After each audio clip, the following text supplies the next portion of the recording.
Ladies and gentlemen, I got Tom Russo Jr. coming on here in just a bit. Make sure you stay tuned because he's going to bring some heat, and he has a transformational story that's going to inspire you and motivate you to really step into your greatest gifts. Before that, let's talk about the sponsor message. If you're an entrepreneur, high achiever, high performer, you want to get your message out to the world in a bigger way, come talk to me. I love helping people develop their platforms, their purpose, their presence, and make a big impact in the world. Chris at beyourgps.com. So you can send me an email or find me on Facebook or Instagram and DM me. Looking forward to talking to you. Next up is going to be the iTunes review of the week. And let's see who it's by this week. It's by Tiffany Luva Carter. And Tiffany says, this guy is on fire, obsessed. Every Wednesday I tune in to watch and listen to Chris Burns live. He has the biggest guest and the best guest on his energy is contagious. This is so helpful for me midweek when I start feeling overwhelmed. As a podcaster myself, he is one of the few people I regularly listen to. Go listen and subscribe now. I love this guy. Tiffany, thank you so much. I appreciate you. And if you want to give us a review, go to beyourgps.com/iTunes or search Becoming Your Greatest Possible Self on the iTunes store, and you can find us there. Like I said, Tom is about to come on and just share his passionate, powerful story of transformation. Before that, grab a pen, grab a piece of paper, be ready to take notes because he is sharing the gold. So let's introduce him and then we'll bring him on the screen. Mr. Russo is the author of the new book, There Are No Politics in Heaven, a memoir of his life experiences and how he gave up politics and became a born-again Christian in September 2015. The purpose of his book is to help men improve their lives with Jesus as their cornerstone. Mr. Russo currently serves as town manager in Newton, New Jersey, and has over 20 years of experience in municipal and county government, as well as the nonprofit sector. Mr. Russo has a certified public manager degree from Fairleigh Dickinson University, state of New Jersey, a Master of Public Administration MPA degree from Seton Hall University, and a Bachelor of Arts BA degree in Communication and Political Science from Rutgers, the state of New Jersey. In addition to undergraduate adjunct teaching at Pillar College in Newark, New Jersey, Mr. Russo is an adjunct professor in the Department of Political Science and Public Affairs at his alma mater, Seton Hall University, where he teaches graduate courses on nonprofit management and leadership.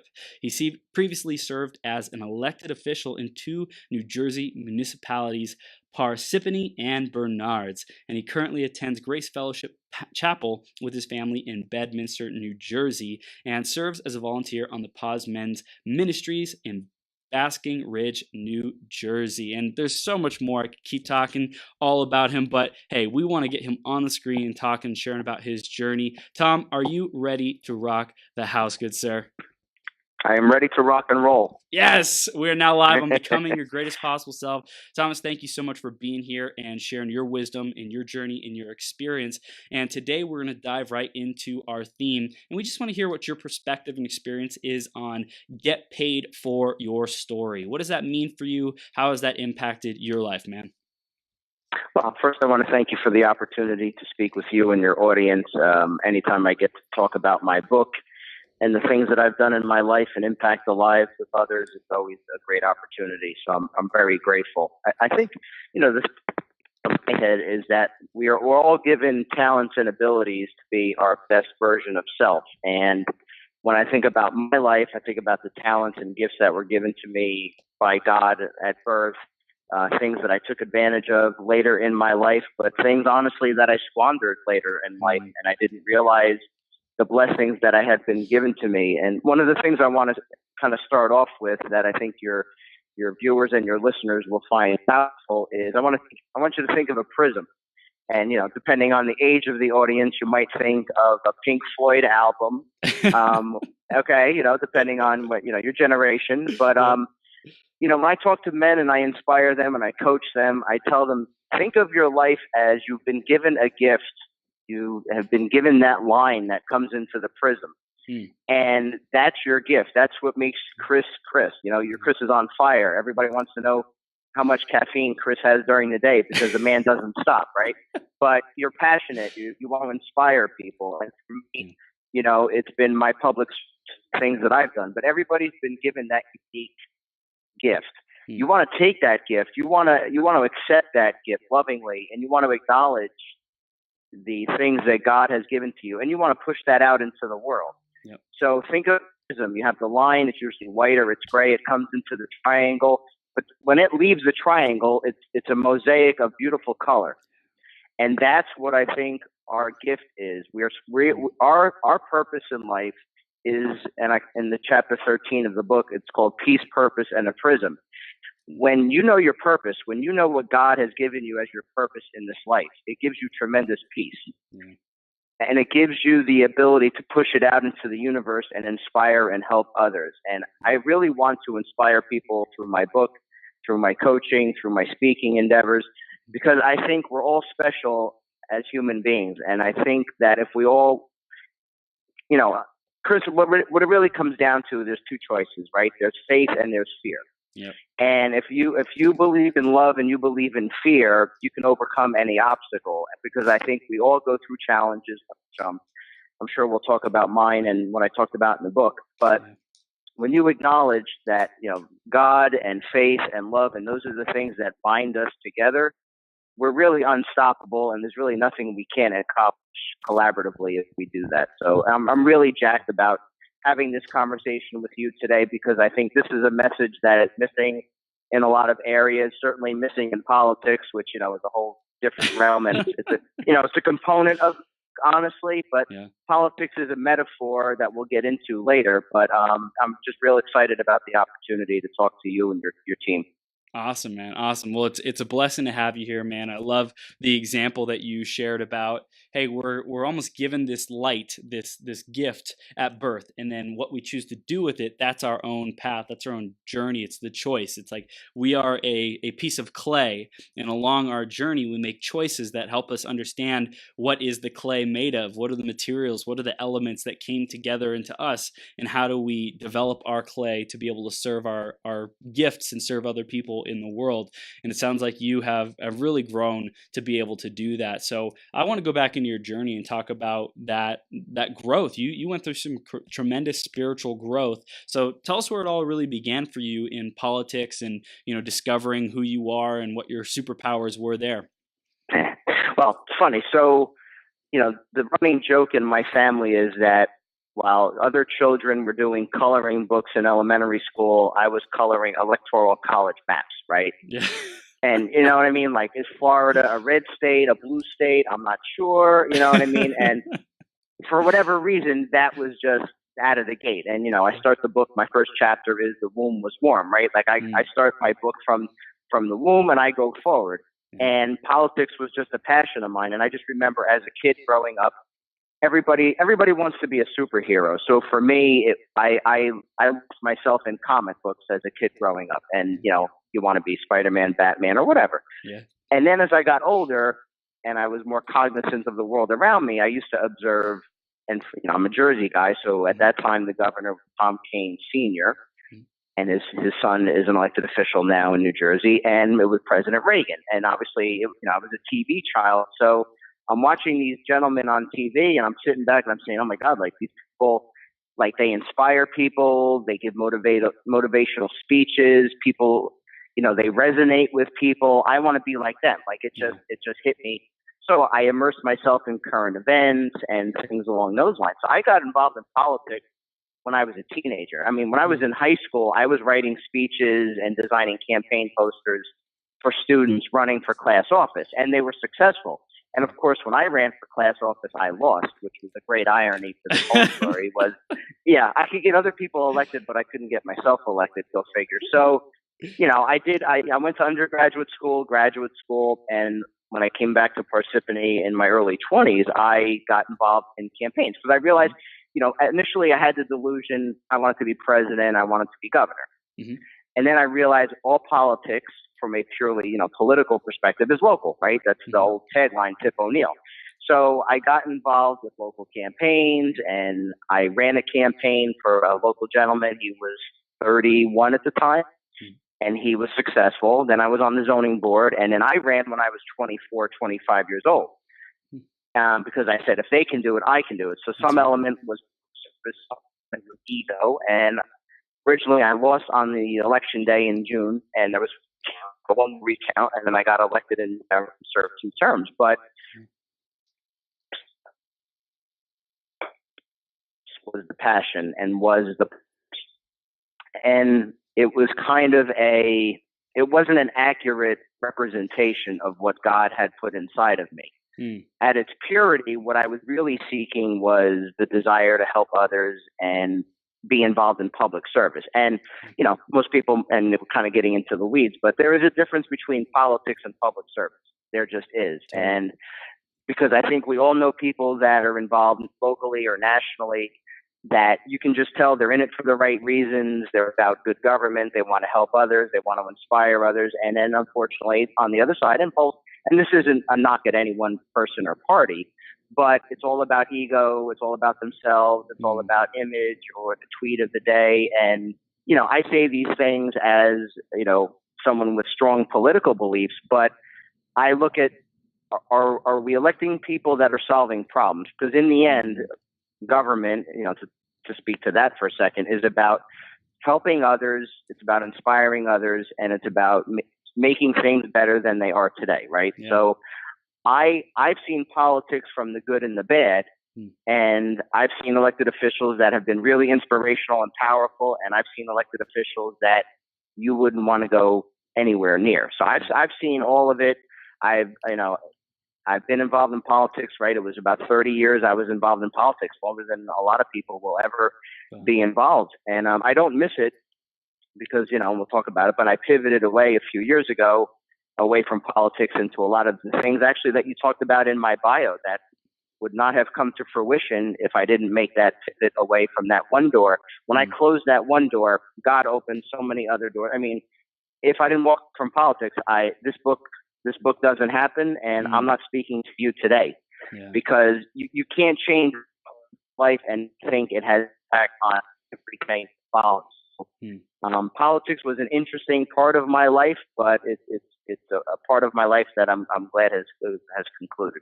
Yeah, because you found your gifts, you found your true gifts that you're really able to serve people, especially these men who want to find Jesus, who want to find God, who want to find their spiritual grounding and have a life that they're proud of, that's in integrity, that's, authentically themselves and based on service and giving back to the world. So I really love what you're doing, Tom. And I want to hear, how did you transition from politics into writing this book and having this more spiritual message about you? Sure. So, I experienced great success at a young age in politics and also in my career endeavors. And I served for 2 terms in Parsippany, my hometown. So I was 8 years on the council. I lost my bid for a 3rd term. When I moved to Basking Ridge, where I live now, I got involved about 4 or 5 years ago. And really, it wasn't because I was interested in getting back into politics. It was honestly an ego trip because I was asked to get involved because people knew my background, and I was almost out of central casting, right? They looked at this guy and he's like, wow, he's got the Republican uniform on. He wears the khakis and the blue shirt. He's got the blue blazer. He looks good on a palm card. He's got the master's degree. He runs the town. Let's throw him on a lawn sign. You know what I mean? Yeah. And I look back and I laugh at it because I really wasn't passionate about serving as an elected official, especially while I'm running a town in Newton, which I genuinely enjoy. So I got back to politics and realized that it's like I was living somebody else's life. I was living, and the way I describe it is, it's almost like I was an actor because I was living somebody else's script for me. Yeah. And I really wasn't being authentic. I wasn't being true. So I suffered from depression. And I suffered my lowest moment. I'll never forget. It was September of 2015. And my ego had exploded by getting back into politics. I wasn't being the best version of Tom I could be. I wasn't being the best husband, the best stepfather, the best manager, the best son, brother. Like I wasn't excelling in things, but yet the facade would have given you or anybody the impression this guy's got it all going on, right? Because it was all superficial. And I'll never forget, it was September of 2015, and I was in my office in Newton, and I was contemplating suicide. I had gotten so low, and I had gotten beaten so down because I wasn't fulfilling anybody's expectations, but I wasn't meeting my own expectations. And I realized at that point that I didn't love myself anymore. And how can I love my wife or my daughters, or how can I be an effective public servant if I can't even look at myself in the mirror and like or love who I am? Yeah. And I realized, and I heard a voice, and it's, Tom, it's time. And there was nobody else in the room. And I will not believe that was Jesus telling me it was time to change my ways. And I didn't know what to do at that point, because it's like you go through this epiphany and you have this real emotional journey, and you need to change. You're not happy with your life. And then you're like, well, now what do I do? And it's like, well, what you do is you have faith that the answers will come to you when they're supposed to and how they're supposed to. Because, and I'm going to stereotype, but as a man, I figured, I have to be the breadwinner. I have to be the leader. I have to be the superhero. I got to be the great this. And I can't let anybody down. And I know I'm stereotyping, because you could say that about women or anybody, but that was how I felt. And I wasn't, like I said, I wasn't excelling in any area until I took the step back and said, okay, I used to think I had all the answers, because I was always the smartest person in the room, and that was my ego, right? Until I realized that wasn't even asking the right question. If I was even asking any questions at all, because if you think you know everything and you think you're just better than everybody, because honestly, some people tell you are, or they treat you in politics like you are, and think about it, even at a basic level, when you go to a council meeting or you deal with elected officials, they're sitting on a dais. They're sitting above everybody as if they're in judgment of everybody, because God forbid they should sit at a table, sit at a lower level. So your ego naturally gets inflated, and then you have all the sycophants that think you're great because you have a title, even though when you lose or you don't run again, they don't remember your name and they don't want to deal with you. So it's all an ego trip on everybody's part, right? It's all superficial. And I said, okay, I don't have the answers anymore, so I'm going to learn to keep my mouth shut, and I'm going to listen, and I'm going to observe and see what comes my way. And it was fantastic. My wife and I started looking for a different church, because we had stopped going to our local Catholic church. So we started looking at a different church, and we found a phenomenal church in Christian Missionary Alliance. We went, and it's a funny story. We went to a local event at the church where my wife works, and it was a Christian illusionist. He was both spiritual and a magician, which I thought was an interesting very strange combination. But I said, all right, like, what's he going to do? Like, who's he going to make disappear or come, whatever. We're making jokes. I'm like, let's go. It's something out of the norm. And we went, and the guy was great. He was funny. He was interesting. But what was great about the event, Chris, was that there was a gentleman who I went up to, because, I'm still struggling with everything. Just because I decided my life needed to change doesn't mean I had, I didn't flip the switch and it was like, this is great. Everything's hunky-dory. I lost 30 pounds. My marriage is perfect. The dog, and no, that didn't happen. It was like, this is a struggle. So it for me. And I went back to my seat. I was crying because all the emotion of my life was hitting me. And he mentioned this event that was coming up for men, and it was called Every Man a Warrior. I'm like, wow, interesting title. And I went, and the church had the author there, and he was talking, and it was like he was speaking to me. I'm sitting there, and he's like, you think as men you have all the answers, but you don't. And I'm like, wow, is he looking at me? Like, does he know what's going on? Because he was speaking right to me. And I went up to him afterwards, and I said, this was phenomenal. This was great. And that started the ball rolling with a Thursday night men's group. I did a 5-day intensive at a local men's ministry. Wow. I got involved in the men's groups. I got rebaptized. Like, I immersed myself in scripture, quiet time, and just things that I had not done in the past, because I realized, and it's the definition of insanity. If I'm just going to keep going back to the same people, same place, the same attitudes, beliefs, behaviors, I'm doomed. I'm my old days, or I'm going to go back to my ego, or I'm going to be back to not being the best version. I said, everybody wants me to be the best version of Tom, but I needed to learn who that was. And it was really going back, who did God want me to, my here? What is my role with the gifts God has given me, so that I can be a hardworking Christian man, faithfully live an admirable life. Now, to some people, those things are kind of Pollyanna or whatever, but I take it seriously. Like, whether I live 40 years or 80 years, there's a reason why I'm here.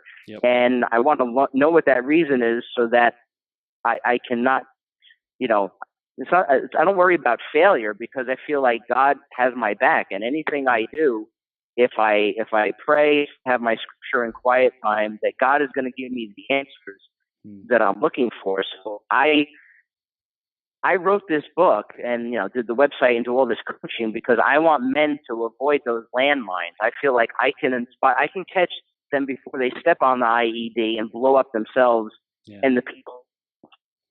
And it's not an easy journey. Like, nothing about this journey 4 years ago was easy. And if I go back in time, there were times where I couldn't see the light at the end of the tunnel. I was like, it's hard. But especially that 5-day intensive, you go away to an intensive and you relive and you recreate every wound of your childhood imaginable, and you do it in front of other people. But what you do is you make the pain real so that you finally feel it and you can let it go. Wow. Because I think what we do in society is we have a tendency that when we experience pain, we numb it with drugs or alcohol, opioids, pornography, affairs, or the things that we do as kind of outlets. And we're like children, like we don't know what to do. We're lost. But because we never want to take the time to go through the pain and say, I need to feel this, I need to learn from it, and then I need to let it go. And that is a great lesson for people, that pain is a part of life, whether you're Christian or even if you're of another faith.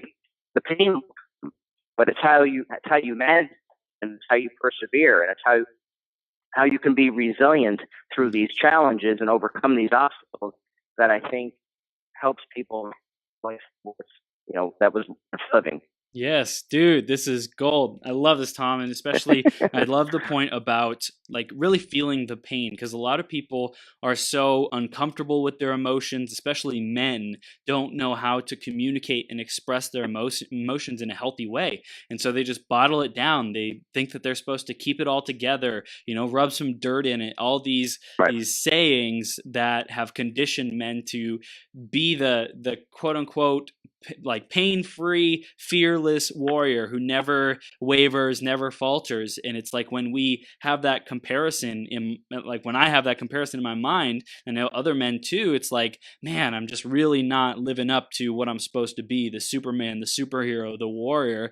And it just like creates this downward spiral. And especially, I'm sure for you, when you were going through that period when you didn't feel like you were living your purpose, you felt like you were just being that actor, kind of living somebody else's script. You're like, well, I got to keep it together, got to provide for the family, got to keep going. I took this role on, I better finish it strong, whatever. Right. But it's just like really being able to communicate. I love that. It's super powerful. And I love how you also said the definition of insanity. If you don't change anything, then it's going to keep staying the same. Right. That life lesson, God, the universe is going to keep attempting to teach you again and again and again until you learn the lesson. And it sounds like one of your biggest lessons was not living from your ego, but rather living from something bigger, faith, spirituality, service to God, service to others and your fellow man in a different way that wasn't about you first. You just put yourself like, hey, I get to love myself, I get to like myself, and it's really about how do I give these gifts to other people. And that's super powerful. Also, I want to shout out to our audience.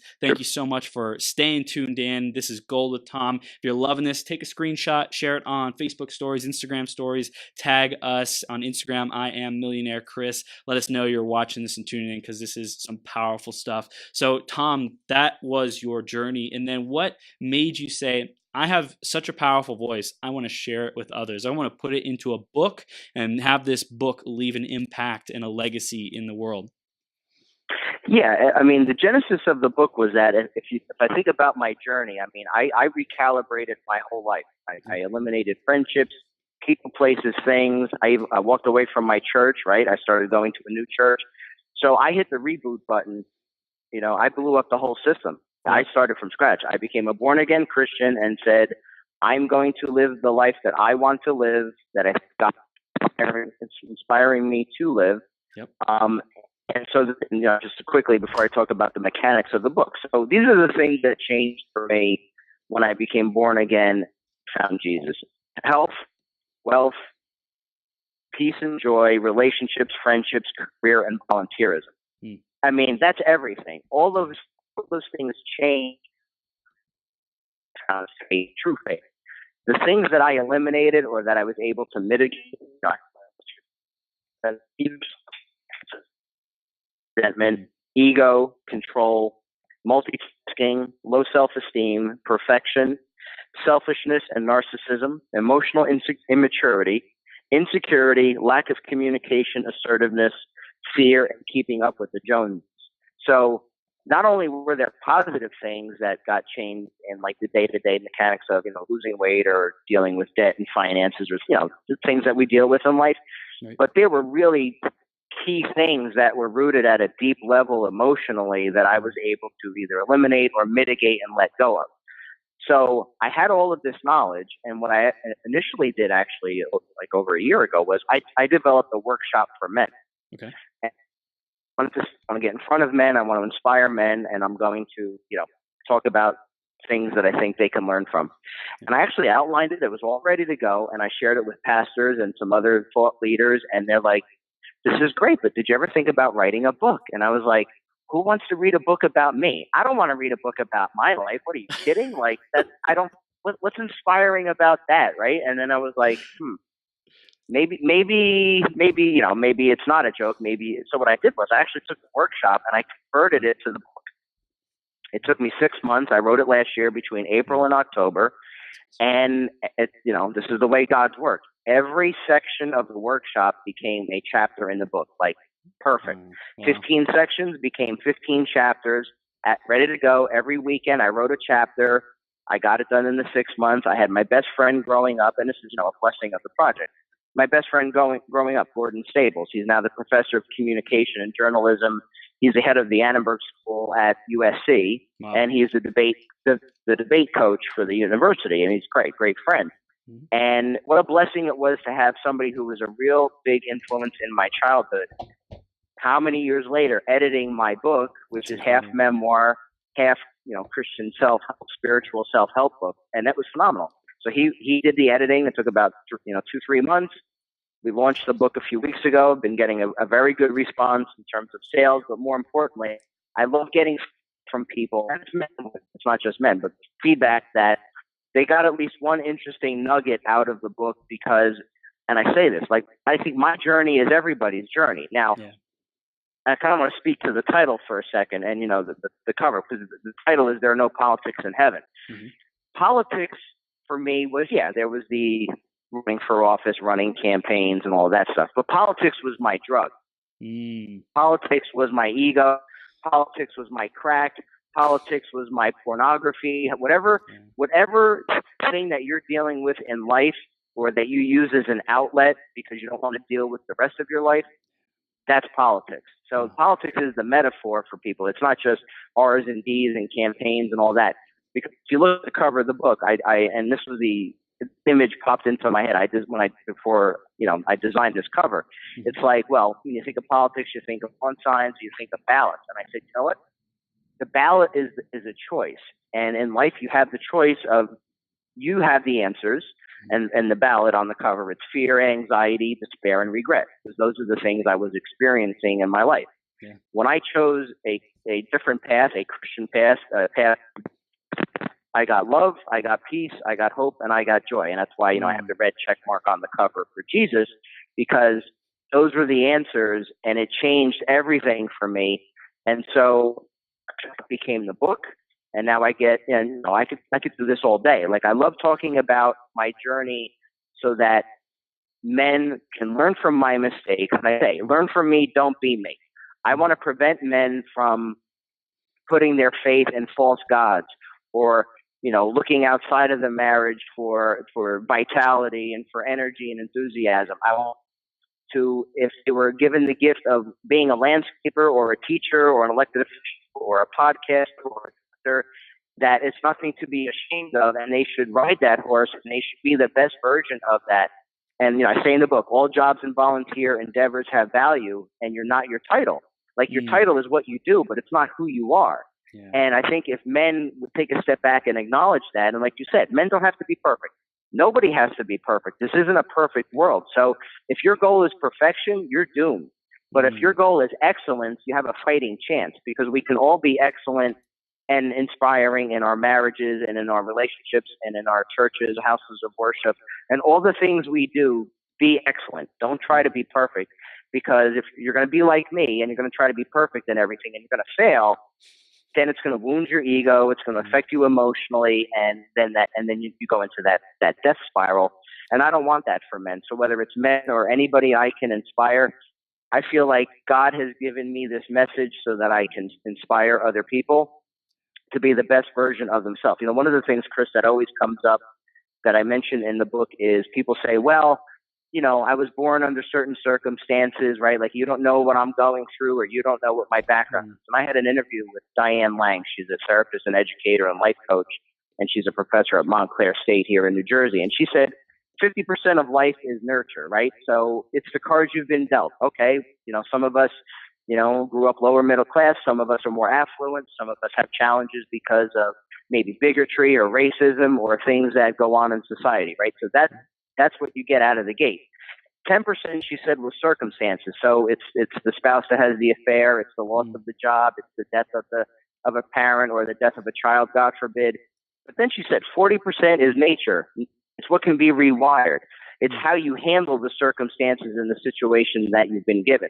So I can't change the genetics or the nature part, right? Or the nurture part. Like, I can't change how people were born or what they were involved with. And I'm probably catching men after the circumstances. It's after the job loss, the affair, the gambling addiction. Like, I'm catching them, unfortunately, after the behavior has occurred. Yep. But there's still the chance, and 40% plus or minus, there's still the chance that a man or a woman can change their life if they understand why they went through those circumstances or what occurred in their life. And like I said, go to the pain and go through the pain. And I think that this has become a mission for me that a year ago I didn't see, 2 years ago, 5 years ago, 10 years ago. Right. Sometimes I wish I wasn't involved in politics as long as I was, because maybe I would have done this earlier. But honestly, if I don't go through the things I went through that I discussed in the first half of my book, I don't think I'm as credible a spokesperson for either Jesus or God or faith or just the human ability to look at your life and make change. So yeah, you have a polarizing negative experience in your life, and that caused you to stretch and expand yourself and to do whatever it takes to come out on the other side, to host workshops, to write the book. Who knows if you would have had the discipline, willpower, and why power to get through those things unless you had gone through that kind of rock bottom experience, Correct. And, one of the other things I mentioned in the, not that I glossed over it, but no, I was dealing with depression, suicidal thoughts, and those are serious, right? Because there's still a stigma in this society about depression and mental health issues, and there shouldn't be. And we need to have better dialogue about what people are going through, especially as it relates to like opioid addictions and other things. But there's a study that I mentioned in my book. I just want to mention it real quickly because it involved individuals in China, India, and the United States. And it's a scholarly journal that it was written about, but it talked about religious and spiritual commitment. Individuals have half the likelihood of major depressive disorder, suicidal ideas, and generalized anxiety. So if you have it, they analyzed different faith systems. So it wasn't just Christianity, although that's my lane, right? We're talking globally. If you have a belief in a transcendent being and something greater than self, you have at least a 50% likelihood of not suffering from depression or anxiety or having thoughts. And I say in my book, if you bottled that up, people would be around the corner, but yet you don't have to bottle it. It's called, faith. It's called scripture. It's called the Bible. It's called Jesus. The answers are already out there. And I said this to somebody the other day. I said, I used to worry about obsessive health, finances, right? All those things I talked to. Every day, obsess. Oh, are my debts paid off? Oh, did I lose the weight? Oh, is my job great? How's my marriage? How are my kids? Am I doing good? And it was I was just going round and round and round. And I was like, you know what? I was focusing on all the minutiae. I should have just been focusing on a relationship with God. Yeah. Because when I focused on, I inverted the pyramid, right? It was kind of upside down. So focus, and I do this every day. When I focus on God, and what he wants me to do, it gives me peace with all of those other things. That to me is one of the ultimate lessons of this whole exercise, this book, and all the things that I've done is don't worry about your finances and your marriage and your kids and the car and the house and all the things that we deal with in this crazy world. Focus on your relationship with God. Get right with God, and these things will fall into place. And the best thing you can do, which I'm not doing very well of today because I'm talking a lot, is keep your mouth shut and listen. And I say, the trees grow in silence, right? I have beautiful trees around me at my home here in Basking Ridge, and they grow in silence. They don't need noise. They don't need the TV on. They don't need the radio. No, it's silence. And when I start my day with Psalm 118:24, right? I pray 3 times. The Psalm I start my day with is, "This is the day the Lord has made. Let us rejoice and be glad in it." And what it's taught me is that every day I'm alive is a blessing. And I say that, and I talk to myself, and I'm talking to God. I say, God, if I'm alive right now, that means you have something for me to do. That's right. You have something for me to say or do. You have a life for me to impact in a positive way. So whether it's the people I see at Starbucks or it's the people I see at work, a developer who wants to come in and do a project in Newton, whether it's one of my students, right, because I teach at Pillar, I teach at Seton Hall, whether it's people I might meet through your podcast today. Yeah. Every relationship and every interaction is an opportunity to give grace, to give love, maybe to give somebody an ear, a helping hand. Yeah. And by starting my day out with that affirmation, that attitude of gratitude, it changes everything that happens during the day, because the day, right, the day will go up and down. There will be the ups and downs. But if you can maintain that gratitude and you can maintain that peace, you can't put a price tag on it. And I think it's a really powerful perspective to come from. I don't think there's a higher place, a higher, more conscious, more enlightened, more pure, spiritual, whole life looking place to see your life from. Because when you ask, what would God have me do today? God, what do you want me to do today? What's the impact you want me to bring to my life? How do you want me to serve people in my life who I care about, who I love? And just constantly checking in with that, like that's the right question, or one of the right questions, or closer to the right question. And then I love how you also said the trees, they grow in silence. So you get to be quiet, you get to listen, you get to open yourself up to be a vessel to receive that. So it's a habit of asking, of reorienting ourselves to that question, to that perspective, to that guidance, and also listening so that we can receive it and go take action on it. And that's a whole other part, is once we receive it, courage and boldness and faith to go take action on our guidance that we received.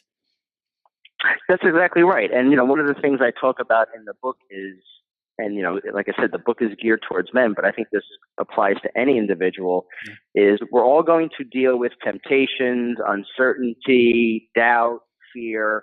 And the whole point of this book is to make your faith bigger than your fear, right? And I have a whole chapter on that. But one of the things, and I like, kind of easy memory aids to help people think of these things, especially as the podcast winds down and, they go about their day, is remember these 3 letters, ACT.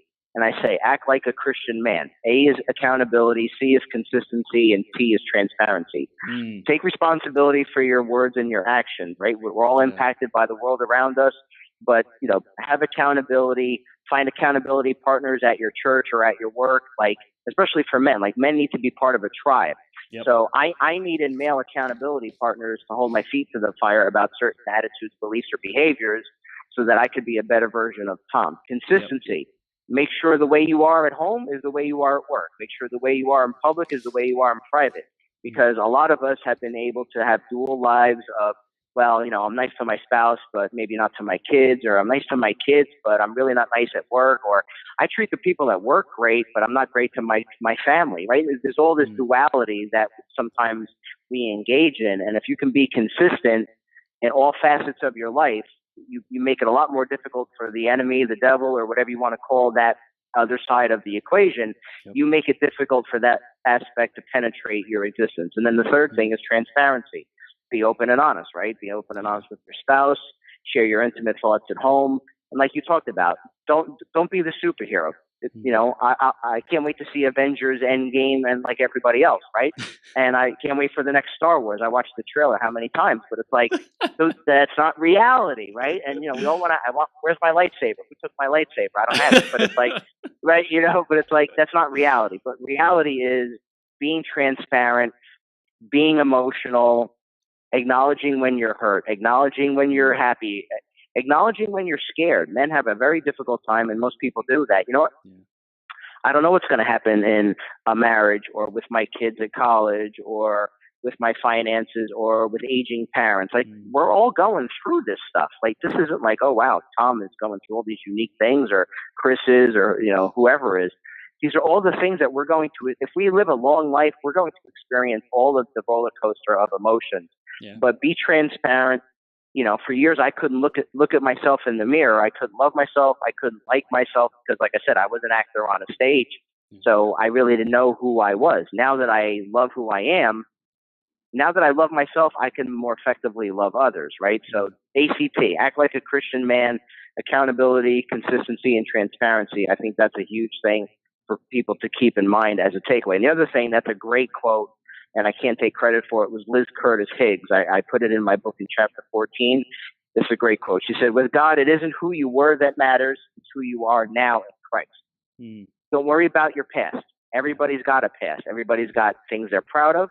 Everybody's got things they're not proud of. It's not, like I said, it's not about perfection. So don't worry about who you were. Worry about who you are today, who you can be going forward. And I think me, you know, with Christ as the center of my life, I think the world is my oyster. There's infinite possibilities of, you know, the teaching and the coaching and all these great things that I've done. They all came to fruition because the joke is, I said, I used to have myself on the throne, and I think God was very polite, or maybe not so much, kicking me off the throne where he belongs. And I got the lesson. Like, okay, I'm not as important as I think I am. I need to turn this stuff over to the higher power. For me, that's God and Jesus. And it changed my world. And if it can change my world, I really think it can change the lives of other people. I really believe that. Yeah, 100%, man. And I know you mentioned relationships a couple times as a big, important part for you. In terms of building relationships with other men, what do you think are some great practices or ways to approach that? Because I know a lot of men can find that intimidating or difficult to build those deep bonds with other men who are high performers, who are good men, who are Christian men, who are taking action. You know, like how would you approach that?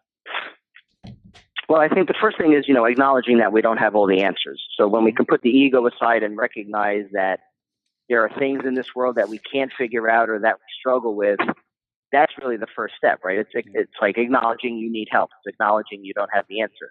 I mean, spiritually speaking, a lot of the churches now have really robust men's groups and men's organizations. So if you're not part of a good Bible-based church, find a church in your area. I'm partial to the Christian Missionary Alliance because that's my church, Grace Chapel, is through that, and they're really spectacular people. But there's a lot of churches now that have very robust, you know, women's ministries, children's ministries, men's ministries.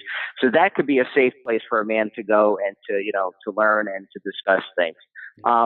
The Pause Ministries here in Basking Ridge, and, you know, I'm partial to it because I participate and volunteer with it now.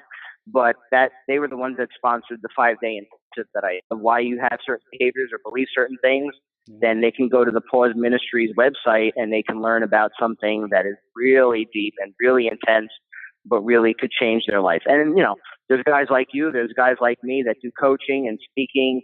There's infinite resources online, whether it's, you know, you want religious inspiration through like Pastor John Hagee or Joel Osteen or people like that. If you need financial information from a guy like Dave Ramsey that changed my world. I mean, there's online resources, there's in-person resources. There's no lack of resources, but it's taking that initial step of, I'm not quite sure where this is going to lead, but I'm going to have faith that there is an answer or there is a direction, and then you just got to go for it. And I mean, you can tell when I jumped in, I jumped all in, right? Yeah. I kind of went reckless, abandon, you know, kamikaze, right? Because it was like, you know, I was like, you know, here I go, man. And if I go down in flames. But it's like, I want to know about Jesus. I want to know about the Bible. And, I never read the Bible. I never read scripture. I'm sad to say that. Like, the closest thing I got to scripture was like magnets on the refrigerator, like a lot of people, or things on a mug. Like, cool, I got a proverb. I'm great. And it's like, oh my God, but you have no idea how interesting the Bible can be, or whether even if it's just the Psalms and the Proverbs, or just Matthew, Mark, Luke, and John. A lot of the quotes in my book are from Matthew. There's just a lot of wisdom in scripture and writing from 2,000 years ago. So there's a lot of opportunities for men and individuals to get help, to learn, to grow. They just got to be willing to admit they don't have the answers, and just let God do his thing, because God will open those doors. And, a great quote in my book in chapter 15 that I have to say something. It says, God is more interested in your character than your comfort. If you think this is going to be a comfortable ride, you are in the wrong roller coaster, and you better go book the Disneyland trip to check out the Star Wars stuff or whatever, because this is not a ride that is comfortable. It is bumpy. It is painful. Yep. It's uncertainty, but the reward is infinite. The reward is not only loving yourself. The reward is serving others. Right? It's not about the money. It's not about the house, and those things are nice. And yet we're in a materialistic world and things. But when somebody calls you up because you wrote a book about your life and they were inspired, or they quote something from the book, or, like all the podcasts and the people you inspire, when you can change lives and you can make people a better husband or wife or a better parent, you can't put a price tag on that. So I just urge everybody who's listening and watching, your life doesn't need to be perfect, but what you do need to do is have faith and take a step out and put your toe in the water. It's not so bad. Jump in, because we're all in the water together. Because if we stick together and we give each other love and support, we could change the world. And I mean that from a political standpoint, and I mean it from a personal standpoint too. The world could really be a different place. Yeah, absolutely, Tom. And it's so important that people recognize wherever you're at, it's the perfect spot. You're at like exactly where you're supposed to be. Whatever challenges, whatever obstacles you're dealing with, whatever you're suffering with, whatever you've been stopped by transforming, any area of your life, whether it's your relationships, your finances, your career, or just your spiritual fulfillments, it's like you're at the perfect place, because all we have is now. Yesterday's gone. Tomorrow's not promised. So what can you do today? And I think it's those little steps. You mentioned accountability, consistency, and transparency. That consistency for me is like such a powerful part of just taking those steps that you can. You also mentioned, Tom, that sometimes you didn't see the light at the end of the tunnel. There might be people who aren't seeing that vision, the clarity, the why that's pulling them forward. That's okay. Just get through today. Do a little bit better. Ask that question. What would God have me do today? What would my highest self, how would that person show up today? What would be my actions and behaviors? What do I know to do that I haven't yet done? And it's just keep checking in, keep creating that awareness, spiritual awareness, and your life and your purpose awareness, and those answers will come to you. Yeah, and two things that I mentioned in the book real quick, because some people might even be uncomfortable with it, maybe the spiritual or the Christian tone of the book, right? But that's my passion, that's my lane, and I wanted to articulate that. But a couple of things that really weren't spiritual that I put in the book. One was the vision board, which a lot of people have talked about over the years, or even Pareto's 80-20 principle. 20% of your effort gives you 80% of your results. So if you look at the practical aspect of the vision board, which some people will go into the magazines and cut pictures and whatever, and I don't do that because I'm just a contrarian. So what I do is I have a verbal vision board, if you will, and I broke it down into different categories. I talked about spiritual, personal, health, career, and volunteer. And every day I look at that, and that inspires me of prayers to get through the day. But you have a right to say, I want to have a spiritual existence. I want to have a relationship with my spouse. I want to healthy weight. I want to have enough money to, pay for my kids' education. Like these, I'm not talking about Rolexes and car and material things, great, but I'm not talking about things like TVs, watches, and cars and houses. No, I'm talking about things that are relational, things that are real world that you're going to deal with, and that you aspire to. Do a vision board, put together thoughts on paper, and have a male accountability partner, you or me or other there, that these challenges real, and recognize your effort. About, like I said, 20% of your effort is going to give you 80% of the results. So like there's a handful of people that pay most of the taxes in Newton. You go into your wardrobe, I guarantee most of us wear the same things over and over. If you go out to dinner tonight, I guarantee you're going to order probably one of the 5 or 10 things that you always order, like it's human nature. So whether it's your menu or your wardrobe or other things in your life, like recognize what's valuable. Your time is limited. We're all given the same amount of time, but use that time wisely and use it with purpose, right? And with conviction. And like you said, where you are right now, whether it's in your marriage or with your kids or your finances up, you are exactly where you are supposed to be right now. But that doesn't mean if it's great, tomorrow can't be a little bit better than today. So I love how you took your challenge and your difficulty and turned it into an ability to serve other people. I'm curious, what would you recommend for people who are feeling a little bit unclear on their purpose and what they're supposed to be doing in life?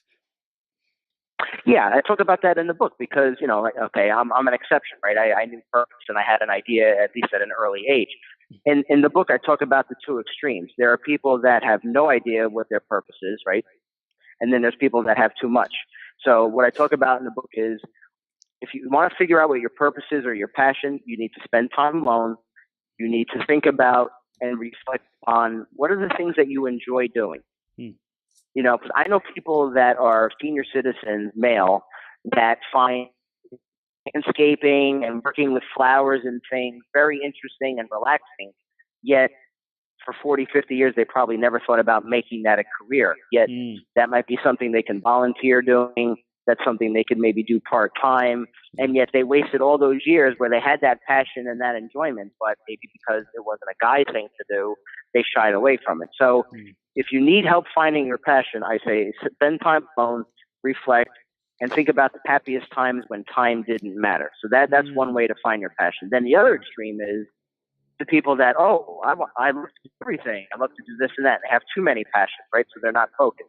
I say that could be paralyzing, and I would say paralysis by analysis. If you have to, write them down. I enjoy this, that. Rank them if you can. Talk to others, and in the book I talk about informational interviews, right? Make 3 lists. People you know well, people you know somewhat well, and people you have no clue. And what you do is you reach out to all 3 groups. The people you know well, you can have an intimate conversation with. You can have lunch or breakfast. The ones you know somewhat well, you should still reach out to. Stalk them on LinkedIn if you have to. And I don't stalk, I use it lightly, but I've done that with people that work in industry or in a field, right? And that's how I met people that were great. And there's people that you might not know at all, but might be doing something really cool that you think is interesting. If they're a decent person and they're reputable and they're successful, I know this has happened to me. Like when I get graduate students that call me up from Seton Hall and they ask me to get a career in government or public service or nonprofit, I drop everything I'm doing at the office and I give them that time because I was that kid 30 years ago or 20 years ago or maybe 15 years ago. And you gotta pay it forward. You gotta give back. And I think those are the answers. And I said before, all jobs and volunteer endeavors have worth. You're not your title. So if you work for a town and you do garbage pickup, then you do the best job you can, because maybe that's your purpose. If you work at a battered women's shelter and you're working with women and families on issues related to that, then you put your heart into that. You obviously put your heart, you're insane with your podcast. What's wrong with this guy? But you're phenomenal at it. You got a great reputation. People like me love to talk to you about it because you're honest. It's a great forum. You have a great audience. This is your thing. And for me, it's public service and it's, teaching and coaching and the things that I'm doing. Like whatever gets you going, whatever gets you jacked, whatever gets you excited and animated, that's your purpose. That's your passion. Don't ever let somebody say, at least from a career perspective, you really can't make money doing that. Ooh. Or, like they used to joke like with art history, like, how are you going to pay your bills or whatever? Hey, you know what? If you're great at art history or you're a painter or you're a musician or you have like artistic ability, go for it. And if my daughters came to me and said they wanted to switch gears from A to B with their careers, I would be like, great. If that's what you enjoy, if that's what you love, let's figure out how from a career perspective you can monetize it. Yep.